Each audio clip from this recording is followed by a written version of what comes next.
परिवहन मंत्री प्रताप सरनाईकांच्या बालेकिल्ल्यात मराठीच्या मुद्द्यावरून विराट मोर्चा निघाल्यानं त्यांनीही विधान भवनातून थेट मीरा रोडची वाट धरली। सरनाईकांचा ताफा मोर्चाच्या ठिकाणी दाखल होतात 50 खोके एकदम ओकेच्या घोषणा सुरू झाल्या। मोर्चेकरांच्या रेट्यापुढे प्रताप सरनाईकांना तिथे जास्त वेळ थांबता आलं नाही। अखेर सरनाईकांना माघार घेण्याशिवाय पर्याय उरला नाही। पोलिसांनी सरनाईकांचा ताफा मोर्चावरून सुरक्षित बाहेर काढला।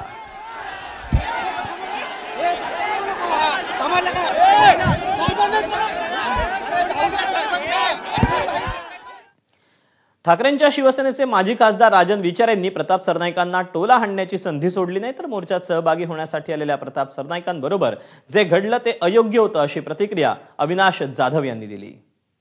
तर बघितलं असेल की आज मोठ्या संख्येने या ठिकाणी सकाळपासून धरपकड चालू असताना सुद्धा आता मग एक महाशय इथे येऊन गेले। प्रताप सरनाईकांच्या बाबतीत इथे जे झालं ते योग्य नाहीये, कारण तो ज्या वेळेला इथे आला त्यावेळेला मराठी माणूस म्हणून आला होता। मागच्या 2 दिवसापासून मला त्यांचे स्टेटमेंट आवडत नव्हते, पण आज सकाळपासून ते मराठी माणसाला का नाही मोर्चा काढून दिला याच्या बाबतीमध्ये ते बोलत होते। सो जर एखादा माणूस मराठी माणूस म्हणून जर एखादा मोर्चा देत होती, कारण मी त्यांची टीव्हीवर एक बाईट ऐकली, त्यात ते म्हणाले की मी आमदार आणि मंत्रीची चादर बाजूला काढून मराठी म्हणून इथे आलेलो आहे। तो मला असं वाटतं की जर एखादा मराठी माणूस आपल्या सोबत येत असेल तर त्याला प्रेमाने घेतलं पाहिजे। तर मनसे आणि उबाठा मोर्चाचं राजकारण करत असल्याचा आरोप प्रताप सरनाईक यांनी केला।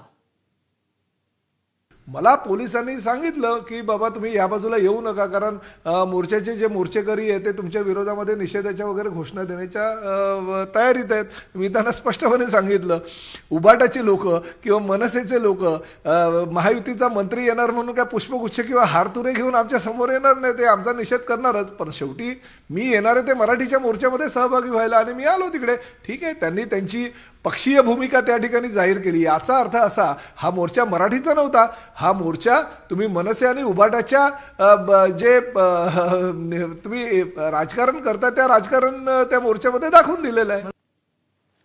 दरम्यान मराठीच्या मुद्द्यावरून मीरा रोडमध्ये निघालेल्या मोर्चाबाबत शिंदेंच्या शिवसेनेमध्ये सकाळच्या सत्रात